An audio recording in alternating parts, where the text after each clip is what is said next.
smallmouth. We wasn't in any. Well, I moved that a little deeper.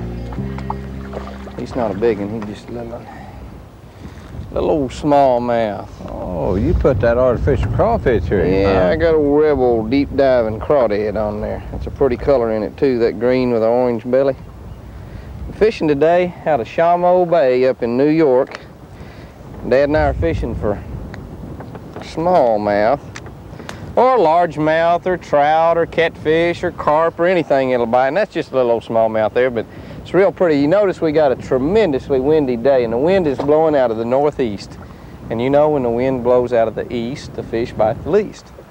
And when it blows out of the north, the fishermen shouldn't venture forth. When it blows out of the northeast, it's worse than everything. But we're going to catch them anyway, aren't we? We're going to do our best. We're going to catch them anyhow, no doubt about it. We'll be a chunking now. One of the things about up in this area is even though the wind blows, and this is a big, big lake you're looking at out there, I guess a lake or ocean or whatever it is, but you can always get out of the wind. With a strong northeast wind, we've trailered around from Henderson Harbor where we're staying, and we've trailered around here and got to where we're protected. Now obviously we can't go way out there in the lake, but we don't want out there anyhow, so we should be able to catch us some fish even with that wind blowing, and hopefully some trophy smallmouth. Blow, you stinking wind, we don't care. Bother us. Hey everyone. Good one? Yeah. Well, he is. That's a pretty fish. Pretty fish. You come up there and let's take a look at him. Oh yeah, that's a good smallmouth. Now that's a typical Lake Ontario smallmouth right there. Not them little dinkers you've been catching. Yeah, that is a pretty fish. That's a little bit better, isn't it? Yeah. I could stand just a whole bunch like that. You can stand a few more of those? Stand just a whole bunch. Well, as soon as the wind like picks that. up here in a little bit, them bigger ones ought to go to biting. Well, I told you this morning when we started, if we just throw it long enough, why eventually they would happen. Think the law of averages finally caught up with you? The law average has finally caught up with me. I'll admit that I was way past due. It was about time. I didn't believe it was ever going to happen. It's going to spoil before you get him unhooked. He had 6 hooks in him. That rebel crawdad got him, didn't he? That's a pretty fish. They get pretty little black spots on his belly. Oh yeah, that's a beautiful fish. Good size one too. No problem. All you gotta do is just throw and crank. Don't think, just Told chunk you when and I wind. changed that lure that this ought to be the right color. Well, it was the right color for that one, wasn't it? The right color for this water.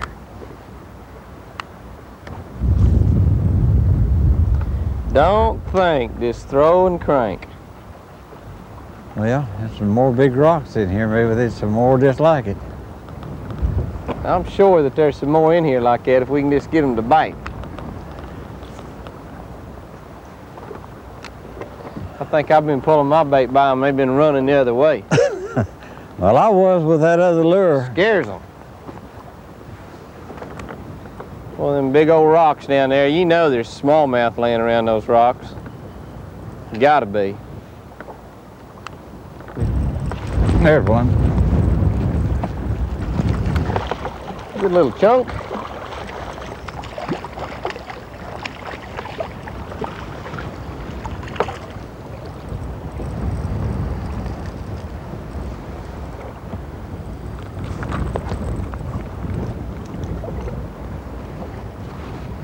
Here he is. Come here, baby. You got one too, Jimmy? Well, almost. Yeah. Almost have one. This size here just counts half.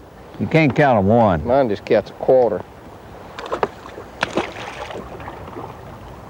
This little rebel crawdad we were using has got a real deep diving bill on it.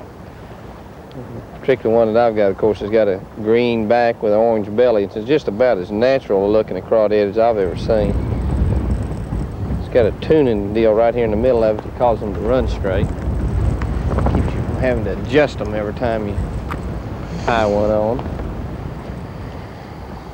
I don't mean getting drunk by tying one on.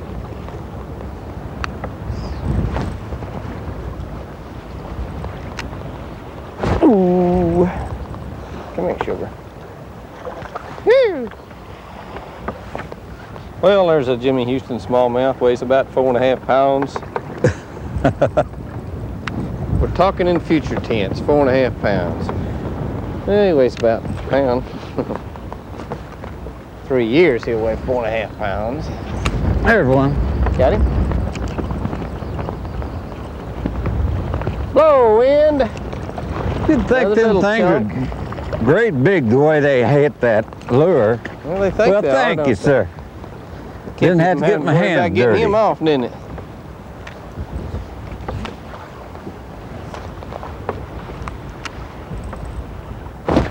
There he is. Come here, baby. Little one. Stinking little ones. Stay off my bait. Well, I guess if little ones didn't get on there, I wouldn't get nothing at all, would I? Guess I gotta quit griping and complaining. I want a big one. Just one for the whole day would make me happy. Well, it wouldn't make me ecstatic, but it'd make me happy. Little ones, little ones, little ones, little ones. Come on, Mr. Big. Got one? Yeah, Little one? little one.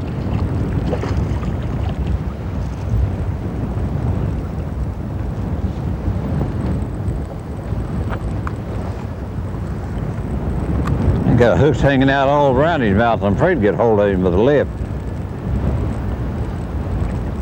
Bear hugging. Bear hugging.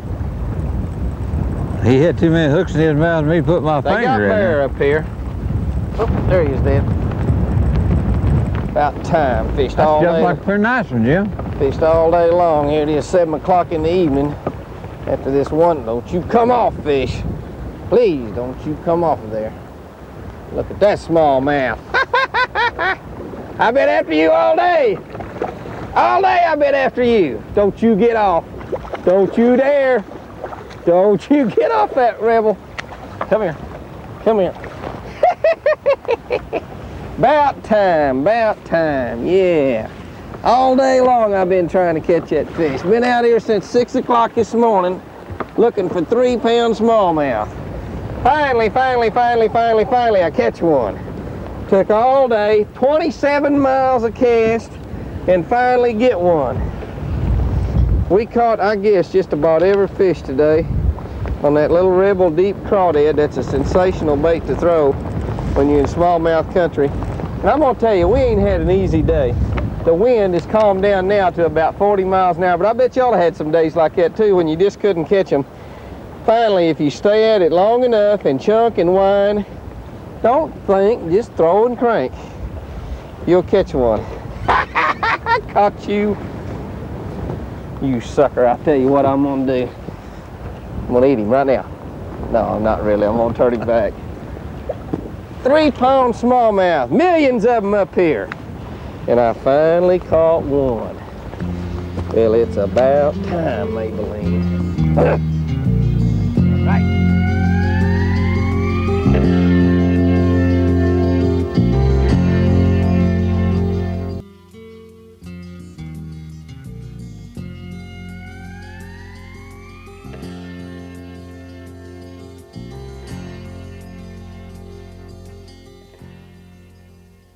What you got?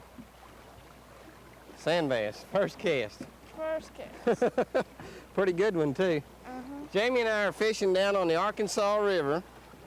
We're down below the Biomeda Lock and Dam. You can see the Lock and Dam right there. We're fishing these rock jetties. That was the very first cast. I'm getting ready to wind on some new line. And I just stripped all the old line off and getting ready to wind on some new one. We're gonna be fishing with little road runners and little Mickey spoons that Cotton Cordell makes. Needle nose. And what do you need, needle nose? We'll have to hunt them up. We don't have nothing ready. We just getting started. We're not even ready, and Jamie throws out there and catch a fish, so. Where can you get that? Here. The Arkansas River is one of the most prolific places to fish in the United States. Miles and miles of it, Oklahoma and Arkansas. And of course it runs into the Mississippi right down below us here. But it is just full of fish. These rock jetties, you can come down here and fish these rock jetties, and these fish are in here. You can catch largemouth, you can catch stripers, you can catch black bass, you can catch catfish. It's just, it's full of fish. Anybody can catch them. They're not hard to catch.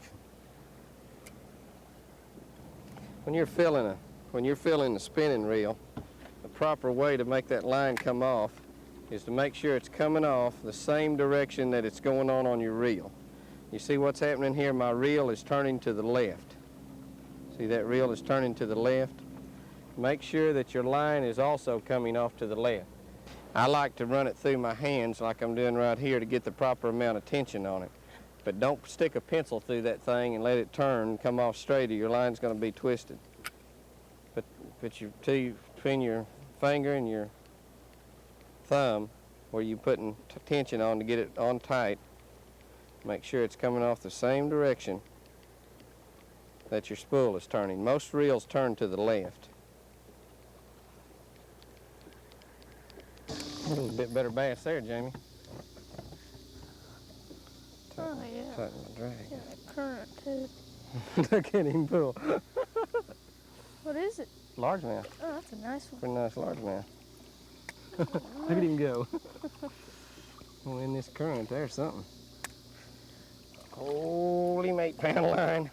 That's not a bad fish on a little bitty roadrunner. Look how small that roadrunner is and how big that fish is. Got one? You got one, don't you? Uh-huh. Boy, there is some bass loaded up right here. We're waiting for the shad to... Waiting for the shad to come through, and our baits are coming through instead, aren't they? Yeah. Y'all see what we're fishing here? You see this coming out of this bayou here, coming into the river? We're sitting here on the river, and that water is coming out of the bayou into this river, and those bass are loaded up in here, waiting for those shad to come through, and when they do, boy, they get after them. And there's some pretty decent fish in here. There's a lot of little ones in here. Woo! We're catching a lot of little, oh yeah, they're fun. Come here, little, yeah, that's a Kentucky bass. Look how small his mouth is. Come here, baby. Come here. Nice looking fish. Pretty little Kentucky bass. Let me show you all the difference. But run the trolling motor, son. Hold this up in there. Let me show you all the difference between a Kentucky bass and a largemouth. And get my run rotor out of his mouth. That little chartreuse crawdad's been the hottest color I've come across this year in that little curly tail. I'm throwing a 16th ounce. Of course, you can see the difference in the color on the sides, but a lot of time in muddy water, you can't tell that. You can tell that fish is different color. But right here, if you'll look right down on their teeth, you stick your finger in there. You see this little row of teeth right there, down on their tongue? See his tongue there? Sticking his tongue out at you. See that little row of teeth right there? Right there. You just stick your finger down there and feel that row of teeth, and you got your Kentucky bass. See how fat he is? They're very prolific feeders. Beautiful fish. I'm gonna ease him back in the water there. We on anchor? I'll tell you, let me just anchor us right here. Old Johnny Reb electric anchor there. Let me just anchor that sucker right here. That's pretty deep. Let out a little extra line. Let's see if that'll hold right there. There's several pretty nice fish running around here. Lots of little ones. Come up here, baby. Fish. You bit the wrong bait. You know, there was 4 or 5 or 6 fish there, and that was the littlest one of the whole bunch. I mean, he was the smallest one of the whole bunch. And how, you know, the little ones must be faster, you know, because every time I throw out there, the little ones are the ones that get my bait. You know, a guy could just sit here all day and ain't no telling how many he can catch, That's you know? true. Because they just come charging through this cut every time. I don't know where they're coming from. If they're laying off out there deep and they see the shad get up in here or something, they come charging through here. There's a whole school of largemouth bass in this area. That's true. You got him? That's a rock. Woo! Look at that one. That's a good one. Keep it high. Keep it up high. Don't let it get down in the rocks. Keep it up fairly high. They'll hit it right up on top because they're chasing those shads. There's one. That's a little bitty one. Keep it right up on top. There's a couple good fish in there. That just fell right in the boat. Leave it in there. Yeah, just. You get him? Uh-huh. Yeah, so you keep it right up on high there, right up on top of the water. Up in that real shallow water there. Oh, I had one too and lost him.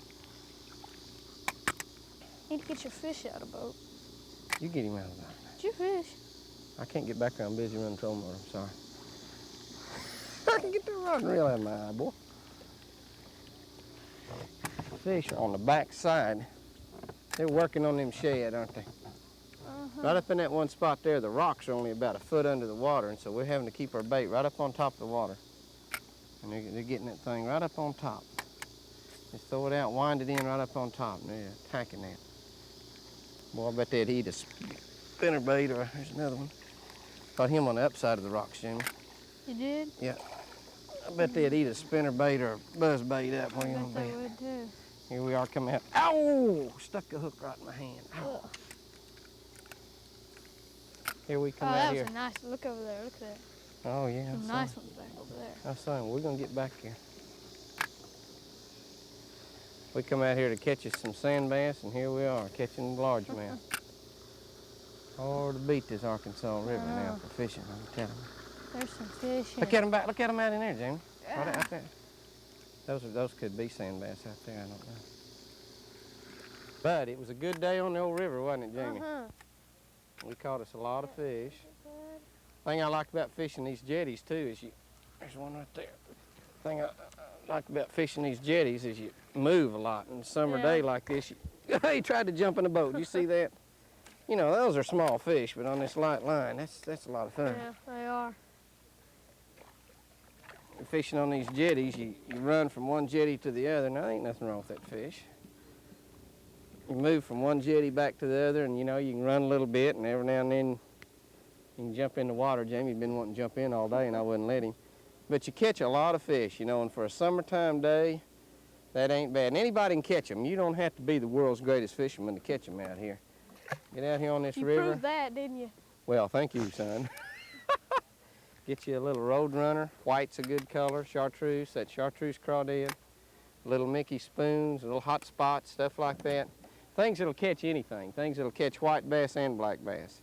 And look for these little cuts and the little points of the jetties that come out. It's a good way. Beats going to school, doesn't it? Some teacher will get on to me for that. Nice, nice, nice day in the lazy, hazy summer.